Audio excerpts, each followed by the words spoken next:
Keep your eyes fixed on Jesus throughout the day. We've been talking about having a lifestyle of worship, and I want to share with you a passage. It's known as the Transfiguration of Christ.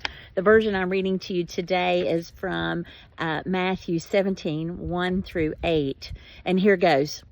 Now, after 6 days, Jesus took Peter, James, and John, his brother, and led them up on a high mountain by themselves.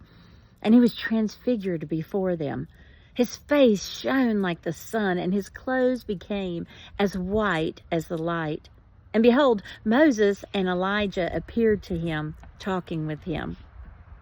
Then Peter, I love Peter, Peter said to Jesus, "Lord, it's so good for us to be here. If you wish, let us make 3 tabernacles, one for you, one for Moses, and one for Elijah." He was just so happy. He wanted it to last forever, didn't he? Don't we just love Peter? But while Peter was still speaking, behold, a bright cloud overshadowed them, the Lord's Shekinah glory. And suddenly a voice came out of the cloud saying, "This is my beloved Son, in whom I am well pleased. Hear him."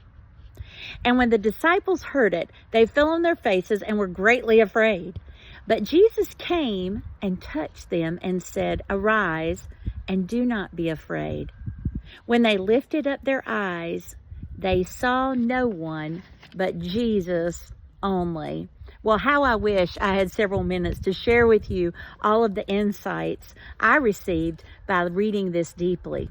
But what I want to share with you is the most important thing. At the end, they looked up and they saw Jesus only. He's the one it's all about. He's the one that we need to focus on and look for, not the superstars in the Christian walk, the people we look to as examples.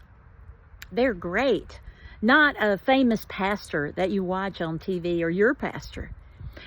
We are learning from those under shepherds, but our job is to stay totally focused on Jesus. Keep your eyes on him.